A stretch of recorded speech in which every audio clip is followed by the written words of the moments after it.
आणि धनगड हा विषय असा आहे की ळ आणि ढ यामध्ये त्यांनी 25 ते 30 किमान 70-60-70 वर्ष झाले त्या एका समाजाला वंचित ठेवलेलं आहे. ही अतिशय खेदजनक बाब आहे आणि अशा लोकांना पाठिंबा देण्यासाठी आमचे माननीय जरांगे पाटील साहेब जात आहेत. ही फार मोठी गोष्ट आहे आणि यामध्येच यशाचं कमाल आहे. नक्कीच. काय सांगाल दादा, आता ठाण्यामध्ये जरांगे पाटील काही मिनिटांमध्ये पोहोचत आहेत आणि आझाद मैदानावरती थोड्याच वेळात पोहोचणार आहे. धनगर समाज बांधवांचं उपोषण सुरू आहे. त्या उपोषणाला भेट देण्यासाठी ठाणेकरांचा कसा उत्साह आहे, जरांगे पाटलांना कशी साथ देणार आहेत? जय जिजाऊ जय शिवराय. जरांगे पाटील साहेबांच्या मराठा आरक्षणासाठी महाराष्ट्रभर जेव्हा धाव घेतली होती त्यावेळी ठाण्यामध्ये सुद्धा आम्ही खूप मोठा कार्यक्रम त्यांचा इथे घेतला होता. आज ते पुन्हा एकदा धनगर आरक्षणाला पाठिंबा देण्यासाठी मुंबईला चाललेले आहेत.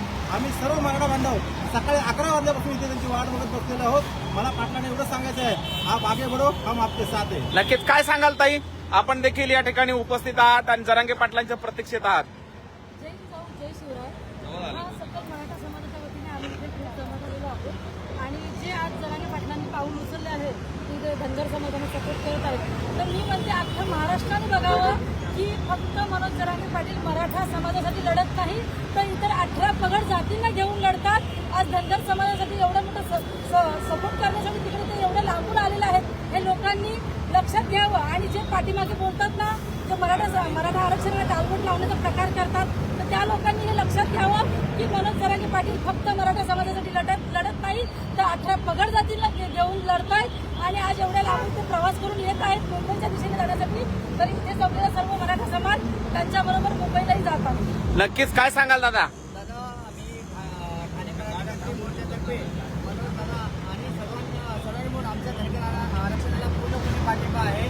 धनगर बांधव हे आमचे छोटे बांधव आहेत, आम्ही त्यांचे मोठे बांधव आहोत. त्यामुळे आमचा अधिकारी हात आहे की त्यांना सपोर्ट करणे आणि आम्ही जरांगे पाटलांच्या मार्फत सर्व धनगर समाजाला आणि क्रांती मोर्चातर्फे पूर्ण पाठिंबा असेल.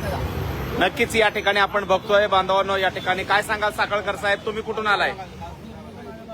परत एकदा सिद्ध झालेला आहे की मराठा समाज हा जातीवाद नाहीये. ज्या ज्या वेळेस छोट्या छोट्या समाजावरती अन्याय होतो त्या वेळेस मराठा समाज हा मोठ्या भावाच्या भूमिकेत येतो आणि त्या समाज